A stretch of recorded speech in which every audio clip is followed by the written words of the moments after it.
Buenas noches, profesor, ¿cómo está? Buenas noches, ¿qué tal? ¿Cómo están? ¿Cómo está todo? Bien, gracias.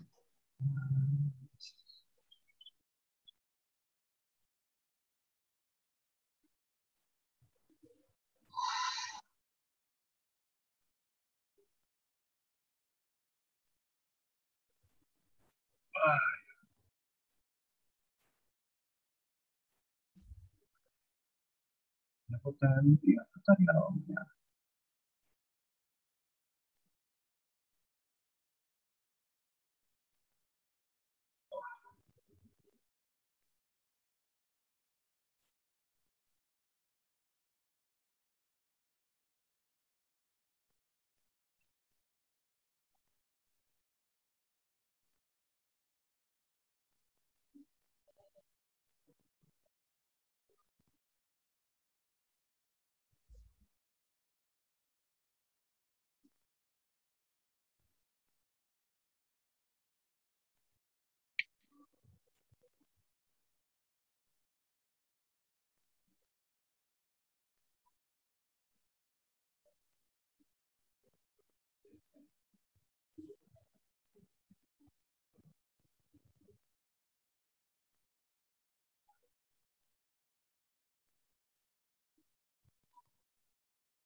Fue una pregunta, ¿cuántas Dígame. partes tiene esta unidad? La parte, faltan, con esta que vamos a empezar, y faltan dos más. La recuperación térmica, o sea, tiene esta, método de predicción, y recuperación térmica y método de recuperación a mejorar. Total son 6 unidades. Son tres unidades, profe. 6. Imagino que esas aparecen todas en Magdalena París de Ferrer, ¿no, profe? El de Magdalena Ferrer tiene todo. ¿Las tiene todas? Sí. Ok. Ya, o sea, hay un problema con esto.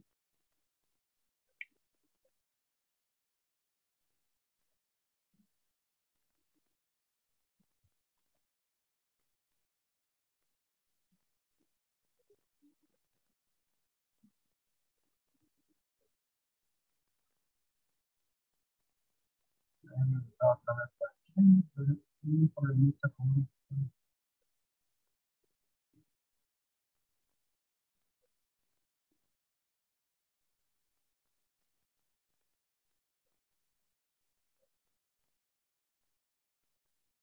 ¿Ven la lámina?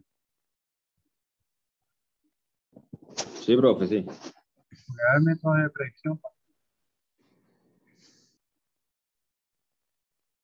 Sí, no sé. Hay, un, algo con el proceso de colocar esta pantalla naranja. Bueno,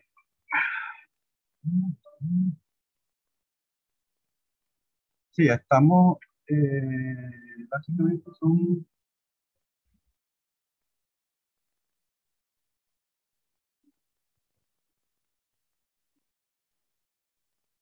sí, como son, en términos generales son como 5 unidades. Yo tengo una de perfiles que tiene como 7 unidades, pero eso es como 7, no, tiene 9 unidades, que tengo que reducir a 6.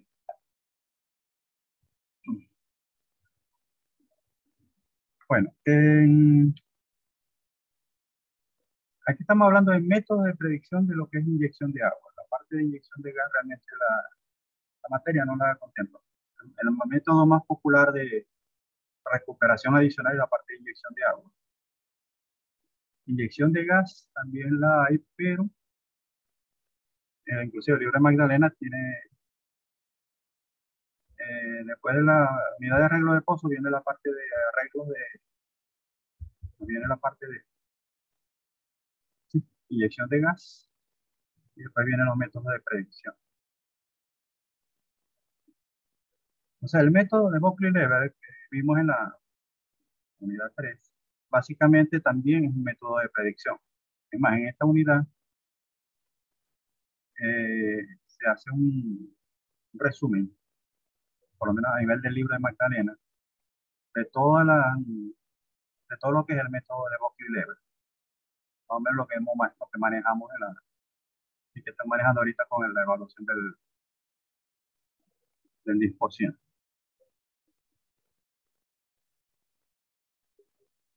Pero no es el único método de predicción que hay.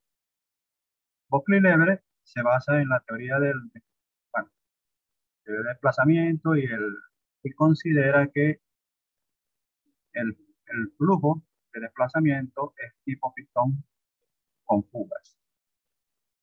Ahora, hay otros autores que desarrollaron su método en función de la parte de desplazamiento tipo pistón sin fugas. E inclusive, la mayor parte de la diferencia entre los métodos de predicción es cuál consideran ellos que es la variable que debería monitorear o controlar para poder tener una respuesta adecuada de lo que va a pasar en el yacimiento durante el proceso de recuperación adicional.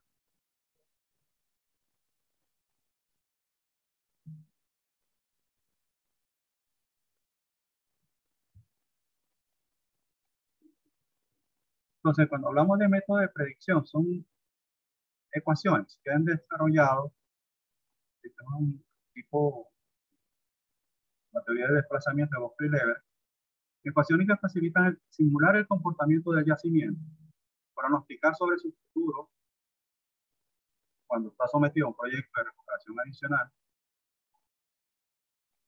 relacionado al tiempo de ruptura, petróleo recuperado, producción de petróleo, en función del tiempo, esquemas de inyección, la cantidad de agua, petróleo y gas que se produce antes y después de la ruptura, y otros parámetros que cada autor considera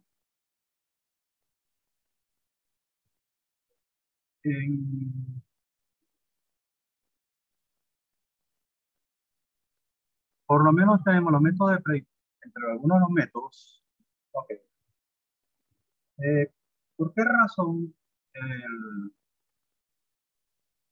hay métodos que tienen que ver con el tipo de desplazamiento, si el tipo pistón con fuga, tipo pistón sin fuga?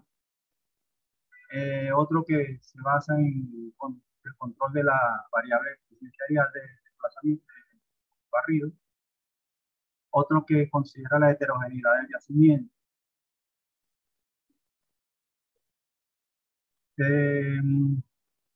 Hay métodos simplemente matemáticos que también se pueden utilizar para resolver esto. Y hay métodos empíricos que se han desarrollado para hacer. ¿Por qué razón tantas opciones? Porque en realidad tener un método que considere todo eso que está allí al mismo tiempo sería demasiado complejo. El uso de los computadores y todo eso facilitaba mucho los procesos de cálculo, pero de cualquier manera sigue siendo complejo tratar de manejar un proceso que incluya todas las variables que se han considerado y influyen dentro de lo que es el proceso de desplazamiento inicial. Profe, todos esos autores que están analizados ahí, o sea, todos esos autores, ¿verdad? correlaciona, o sea, cada uno tiene su ecuación, ¿no? Sí, cada uno de ellos tiene desarrolla sus propias ecuaciones. De cualquier manera, en el Pues, libro de Magdalena, que es la base que estamos usando, realmente se habla, por lo menos en cuanto a variables tipo de desplazamiento, se explica sobre el Boxley-Leverett, como le dije. Hay un resumen de lo que es el método de Boxley-Leverett, el mismo que ya tratamos en la unidad de previa. Craig-Geffen y Morse es un método bastante similar a Boxley-Leverett, inclusive que consideran también tipo de desplazamiento que son con fugas. Es un método con cierto parecido a Boxley-Leverett. En algunas cosas es mucho más... Otros de los que son bastante conocidos, o por lo menos tal vez de los más utilizados a nivel mundial, tienen que ver con la parte de la variable heterogeneidad del yacimiento. Y de ellos, el método de Distrach-Parsons, que fue el primero que salió de esto, el método de Stiles y el método de Johnson, que Johnson lo que es una mejora al método de Distrach-Parsons. Entonces, Distrach-Parsons en su proceso tiene al final, para hacer los cálculos finales de su proceso, tiene una metodología un poco complicada. Johnson simplemente simplificó este proceso y lo mejoró, lo hace más versátil. Entonces, básicamente es un método que combina Distrach-Parsons con parte de Distrach-Parsons con parte de Johnson. O sea, con algo, otras cosas que le agregó Johnson. Y son tal vez de los más utilizados al mundial. ¿Cuál es la diferencia entre los que hablan de heterogeneidad del yacimiento y el tipo de desplazamiento? Acuérdense que una de las cosas que considera Boxley-Leverett es que el yacimiento es homogéneo. ¿Ok? Todas las propiedades varían en una misma, a un mismo, o sea, no varían, son uniformes. Permeabilidad, porosidad, todo eso es completamente uniforme.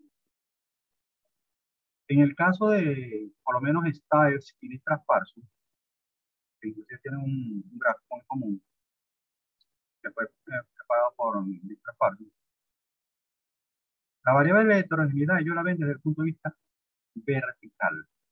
¿Por qué? Distrach-Parsons trabaja, por lo menos Craig, trabaja la formación como si fuera un único estrato, una sola capa. Si tiene 50 pies, o sea, son 50 pies de una formación homogénea. ¿Okay? Donde no varía ni permeabilidad, ni porosidad, las saturaciones son uniformes, todo eso.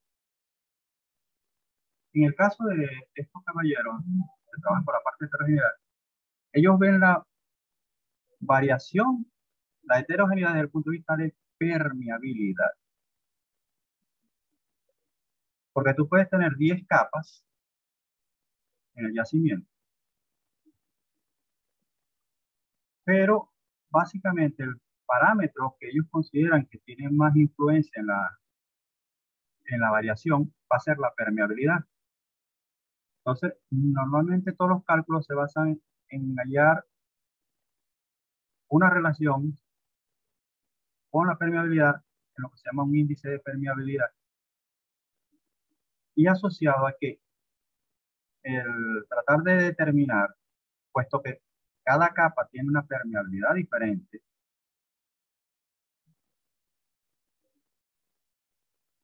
entonces, ¿qué pasa? Que el avance del frente de invasión no es igual, como lo considera Boxley-Leverett, que al ser una capa uniforme, el frente avanza prácticamente similar, en forma similar, dentro de todo, dentro de cada uno de las capas. En cambio, ellos no. Ellos consideran que la capa con mayor permeabilidad, el flujo va a avanzar más rápido y la que de menor permeabilidad va a avanzar más lento. Ahora, para trabajar esta parte, una de las cosas que influyen en ellos es, ok, tú tienes un estrato, una formación, que se ha depositado en un proceso de sedimentación cíclico y cada capa tiene sus propias propiedades, pero no, normalmente, ¿qué vas a tener? Que la variación de permeabilidad no te va de mayor a menor ni de menor a mayor en la realidad física. Pero ¿qué sí hace Disc-Parson? Ok, independientemente de cuál sea la capa que tenga la mayor permeabilidad, él simplemente ordena las capas de mayor permeabilidad a menor permeabilidad.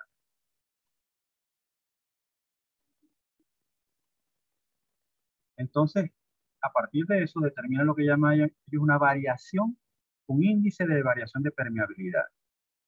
Y a partir de eso, él comienza a desarrollar sus cálculos para determinar cuánto es el aporte de cada capa para un determinado tiempo, en la medida en que va dándose el proceso de avance, cuánto avanzaría en una capa, cuánto avanzaría en la otra. Y puede calcular al final el aporte por cada capa. Como te digo, son asunciones y como te digo, la principal variable que van a considerar como parte de la heterogeneidad, y normalmente cuando se habla de heterogeneidad se habla de variaciones de permeabilidad. Pero el asunto es que él la maneja para reordenar las capas independientes. Si la capa en medio es la mejor permeabilidad, él la va a ordenar de que esa capa va a estar arriba. Porque aquí, si lo vamos a ver, va a ser como si en cada yacimiento estuviera ocurriendo un proceso de desplazamiento. Entonces, la posición en que estén deja de tener importancia. Si partimos de que la distribución del volumen de agua va a ser uniforme, pero el avance en función de la permeabilidad, pero el avance no va a ser tan igual. Pero de esa forma se facilita el proceso de cálculo. Esto pudiera parecer un poquito complicado, pero no lo es, pues simplemente tienes una serie de capas con valores, o dice 10 capas, estos valores, con estos valores de permeabilidad. No te hace falta saber cuál es la primera, cuál es la segunda. Si te lo dicen, perfecto. Pero para los efectos del cálculo, tú las vas a ordenar de la que tenga mayor permeabilidad, pasa a ser la capa 1 y así sucesivamente. De mayor a menor, en orden decreciente. Y con eso él va a generar una gráfica que va a permitir hacer los cálculos posteriores. Básicamente, en esta eh, sesión lo que vamos a ver son más o menos generalidades sobre esto, pero no vamos a ver cada uno de los métodos en este momento. Vamos a tratar de trabajar con Disc-Parson o Style, o la combinación Disc-Parson con Johnson, y ver algo de Craig Getting Amos, pero no en esta clase, la siguiente. Vamos a hablar un poco de cómo opera cada uno de ellos con más detalle.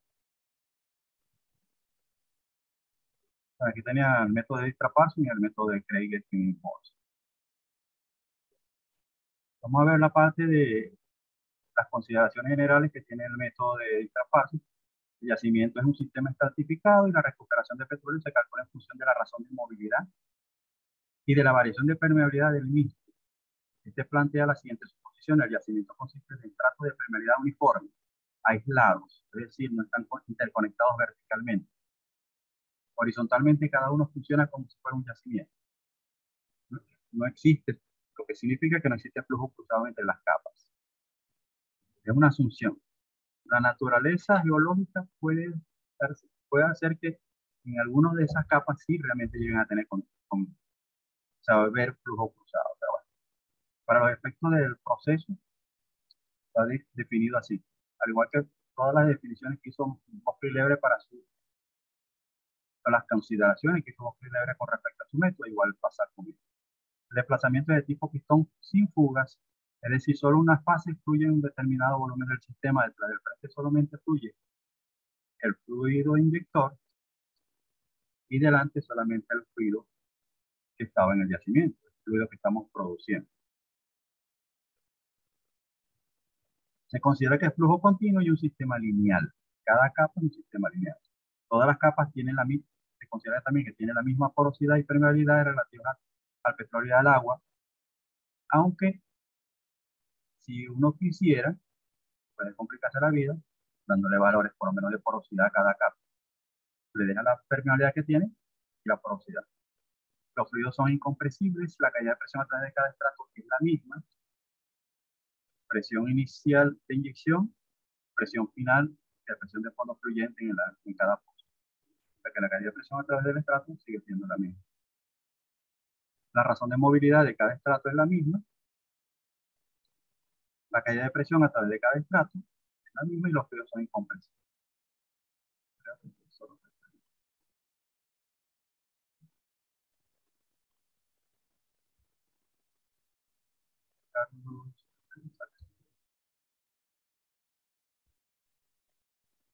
¿Okay?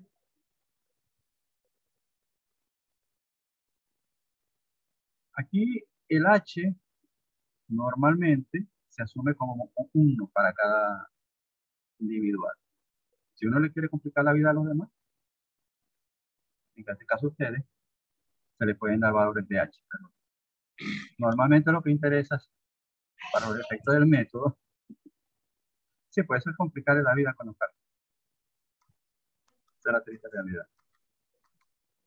Y hay gente que le gusta esas cosas.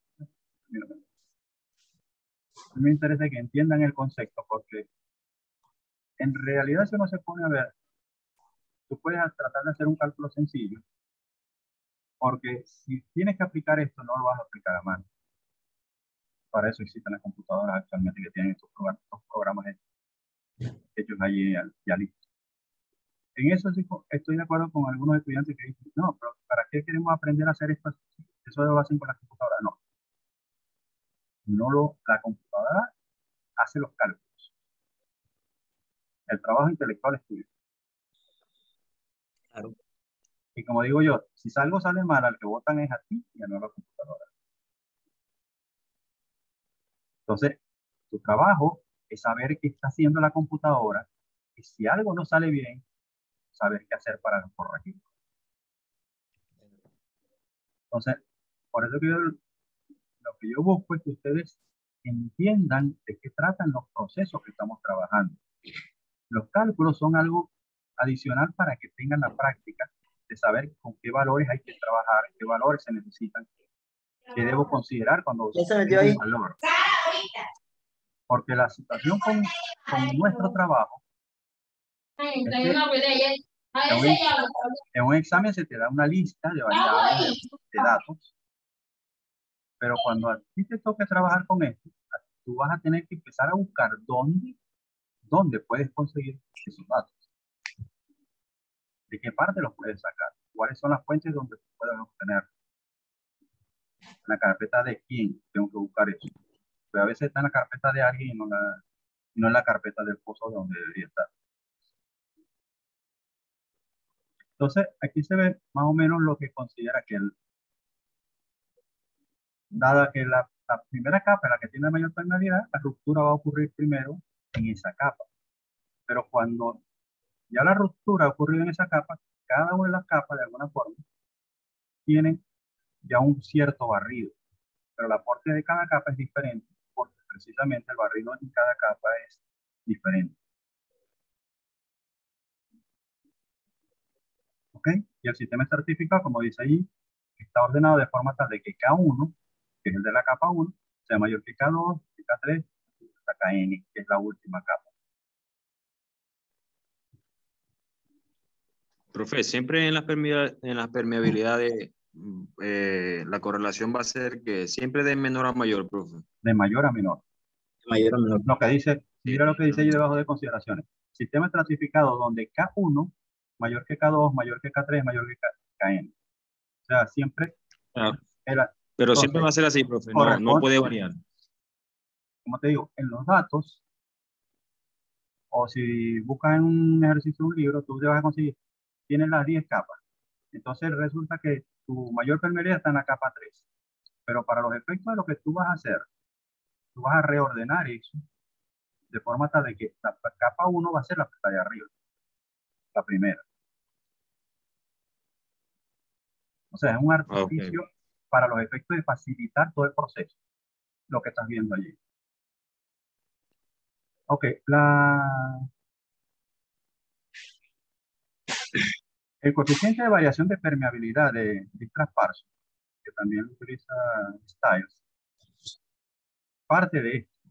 Cálculo del coeficiente de variación de permeabilidad. El procedimiento para calcular P es el siguiente: dividir el yacimiento en capas de igual espesor. ¿Okay? Te digo, tú puedes tener capas que cada una tenga diferente espesor, pero no, vas a partir de que cada capa tiene el mismo espesor. Normalmente vas a considerar uno para todos los efectos. Ordenar las capas en orden decreciente de la permeabilidad, es decir, de mayor a menor.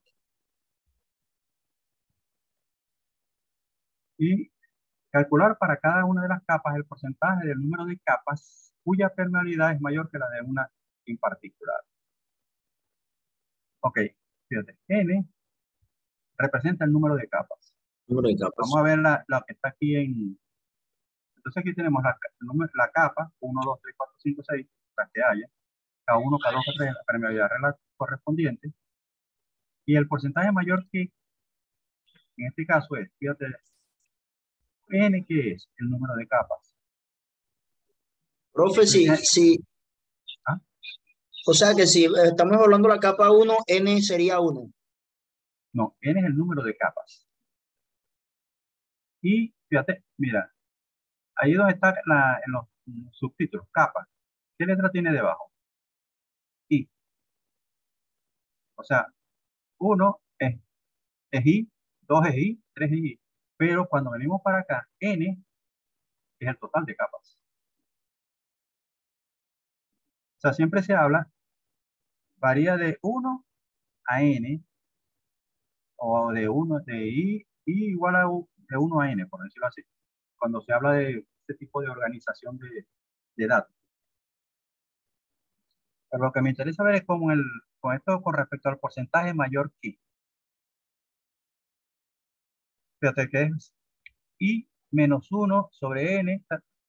Entonces, en el primero, para la capa 1 sería I, que es 1, menos 1, que es 0, sobre N, que vamos a suponer que sean 5 capas,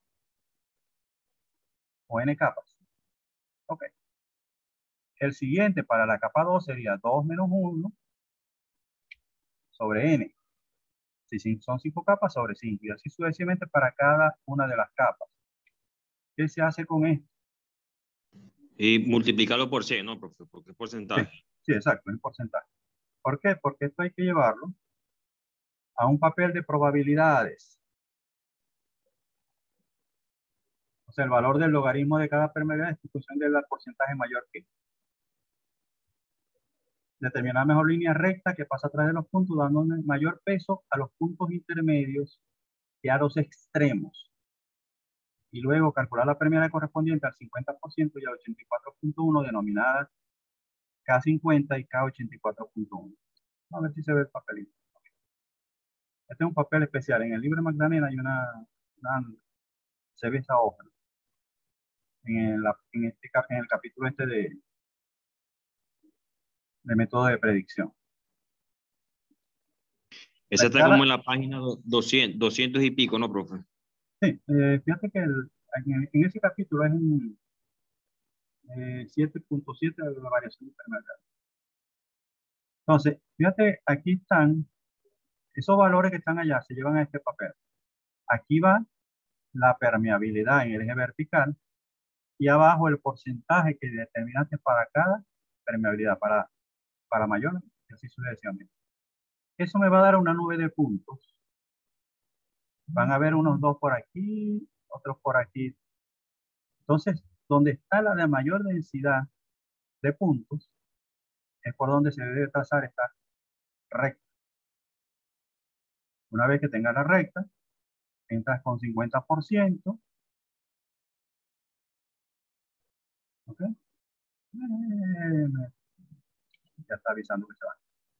50% y con 84.1. Tal, se aplica esta formulita que está acá, K50% menos K84.1 sobre K50% me da la variabilidad. Por lo tanto, solo se necesita conocer el coeficiente B para caracterizar la distribución de permeabilidades. Puede comprobarse que si todas las permeabilidades son iguales, B es igual a 0. Y a medida que las diferencias del perfil aumentan, B también aumenta. Si es posible, o sea, mientras más, o sea, lo que te quiere decir, depende del valor de B. Tú puedes decir, tengo un yacimiento muy homogéneo, si se acerca a 0, o muy heterogéneo si se aleja de ese valor. Pero fíjate que si todas las permeabilidades son iguales, el valor de B es 0. Y aumenta en la medida en que hay más dispersión en cuanto a los valores. Profe, o sea, cuando un yacimiento es heterogéneo, es porque tiene mayor permeabilidad, ¿no, profe? No, porque hay mucha variabilidad en la permeabilidad. La heterogeneidad Ok. se mide en función de la variación de permeabilidad. Se habla de un yacimiento heterogéneo cuando en cualquier dirección tú tienes mucha variación de permeabilidad. En una dirección puede estar muy homogéneo, pero cuando tú miras desde un sitio en varias direcciones, tú ves que la permeabilidad no es uniforme. Tiene muchas variaciones. Puede aumentar en una dirección, te baja en otra. Entonces, cuando tú tienes un yacimiento de ese tipo, es que se dice que es un yacimiento heterogéneo. En Ah, ok, realidad, profe. todos los yacimientos son heterogéneos. Lo que pasa es que desde el punto de vista de ingeniería, lo que te facilita las cosas es que sean homogéneos. Entonces, ¿qué es lo que normalmente se hace? Tú haces tus cálculos como si fuera homogéneo y le aplicas un factor derivado de algún, por lo menos en este caso, el coeficiente de variabilidad. Tú se lo aplicas a un dato ya fijo y con eso tienes cuánto es la variación o lo que representa la variación con respecto a algo fijo. ¿Por qué? Porque hay una curva, no la escribí aquí, hay una curva que tiene el traspaso o una familia de curvas que tiene él, donde tú entras con ese B para determinar unos factores que te van a servir para ciertos cálculos. Pero eso lo vamos a ver en la siguiente clase, que vamos a seguir con el pajarito este del traspaso y ver lo otro que sigue. Y vamos a ver de dónde vienen las ecuaciones que se utilizan para los cálculos.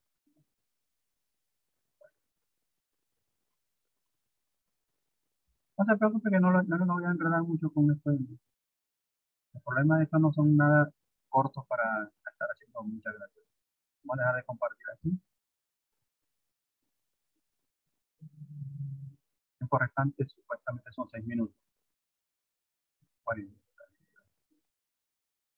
Bueno, ¿tienen alguna pregunta de esto, del examen, pero del que está en rumbo? Profe, ¿va a ser un examen para el 20%? Sí, sí, debe estar disponible ya para el próximo viernes, si no me equivoco. Profe, yo le iba a comentar algo sobre el recobro del crudo, ¿verdad? Pero en reserva primaria.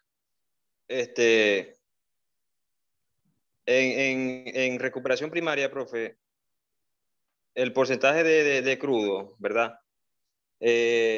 Su totalidad es 10% o hasta 15%. Más no puede producir, No, profe.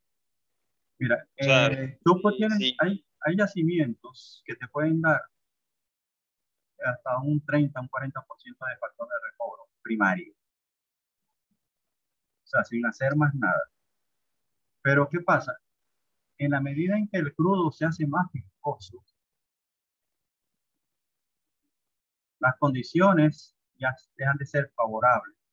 Entonces, ¿qué pasa? Tú puedes tener un crudo liviano que fácilmente por recuperación primaria te dé un 40%. Pero tienes un crudo de pesado que no te llega ni a 10. O sea que yo para aumentar el recobro tengo que adicionarle que ya me voy a la recuperación secundaria, que es inyectando, ¿no, profe? Sí, inyectando fluidos. Normalmente, ¿qué es lo que sucede? Muchos yacimientos, no todos los yacimientos son lo que se llaman Yacimientos que solamente tienen expansión de fluido y roca fluido y gas en solución. O sea, todos los yacimientos tienen esos dos mecanismos, pero pueden tener algo adicional. Lo que es capa de gas, lo que es segregación gravitacional, es adicional al hecho de gas en solución. Porque tan pronto como comienzan a tener gas en solución, comienza a actuar efecto de gravedad, efecto gravitacional, y puede llegarse a formar una capa de gas, y eso va a ayudar a producir, y es parte de la recuperación primaria. Entonces hay yacimientos que tienen la posibilidad de que suceda eso, pero hay otros que por sus características del crudo, es un crudo de bajo gas, contenido de gas originalmente. Entonces, lo de ellos va a ser expansión de fluido y gas en solución por poco tiempo. Esos son los candidatos a recuperación adicional, porque los factores de recobro no van a pasar del 20. Ahora, tú puedes tener uno que tenga un poquito más de gas, porque aquí si tienen gas, van a tener la capacidad de producir más, porque la expansión del gas lo va a ayudar a producir. Si tienes un acuífero, vas a producir más, porque el acuífero te va a ayudar a producir. Claro, se vas a tener que cuidar con uno de la producción de gas y con el otro con la producción de agua. Pero siempre va puede a ser llegar a un factores porcentaje de agua, de recobro ¿cierto? alto. O sea, fíjate, si miras el gráfico de TACUR, el gráfico de TACUR no contempla recuperación adicional. Eso es nada más recuperación primaria, siempre y cuando el mecanismo funcione como debe ser y el ingeniero encargado del yacimiento lo cuide como no lo van a hacer los de producción. Porque esa es una guerra entre los de yacimiento, tratando de que se hagan las cosas lo mejor posible para que el yacimiento me dé lo más posible, y el de producción tratando de conseguir lo más posible en el menor tiempo posible. Entonces son dos guerras muy difíciles. Y el problema es que quien está en el campo es en producción, tú estás en la oficina, como ingeniero de yacimiento. Y quien hace y deshace en el campo, bien. Si te lo informa, está bien. Ok, Si no te lo informa, tienes que ver cómo carajo descubre lo que está haciendo. Y eso es lo que Profe, uno tiene que aprender a leer los datos que está recibiendo del campo. Porque por mucho, a menos que sea un buen tramposo, y cuide todos los detalles con los datos, con la información que hace, que pasa, en algún momento se va a descuidar y va a pasar una información que no debe. Entonces, porque hay casos que tú ves, espera, ¿qué pasó aquí con este pozo que me está pasando esto? Y él me dice, no hemos cambiado nada, no han cambiado nada, algo hicieron. El caso es, no puedo hablar de que gas primario va a ser 10%. No, hay yacimientos que me pueden dar esto. Si tú ves los factores de recobro que me dice TACUR, esos son simplemente por efecto de los mecanismos de producción, nada más. Entonces, quiere decir que por gas en solución puedo llegar hasta el 20%, pero tiene que ser un yacimiento que su gas en solución sea bueno. O sea, que tenga por lo menos algo de buzamiento, cosas así. Si tiene segregación gravitacional y se llega a formar una capa de gas, doctor, puede llegar hasta tener hasta 60% O sea solamente que con recuperación primaria. por esos dos mecanismos, o sea, lo que estoy tratando de entender es que por esos dos mecanismos que usted está diciendo, profe, por capa de gas y por segregación gravitacional, se logra obtener un Puede mayor llegar hasta, porcentaje, o sea, le pudiera dan un llegar hasta un 20%. 60%, hasta un 60%, te lo digo, pero ahí viene el punto. Eso implica que tengo que cuidarme de la producción de gas. ¿Por qué? Porque si los pozos en algún momento, si tengo una capa de gas o tengo segregación, hay pozos que me van a empezar a subir el coste de gas. Entonces, ¿qué significa eso? Posiblemente voy a tener que montarle un estrangulador. ¿Qué significa eso? Que voy a afectar la producción de fluido. ¿Le va a gustar eso a la gente de producción? No. Entonces, el ingeniero de yacimiento como custodio tiene que buscar algo. ¿Por qué razón un yacimiento no, aquí yacimientos que tienen esa capacidad no me han dado un 60% de factor de recobro? Que sí hay algunos que lo han hecho aquí en Venezuela. ¿Por qué no lo han hecho? Porque, doctor, nosotros hemos desperdiciado mucho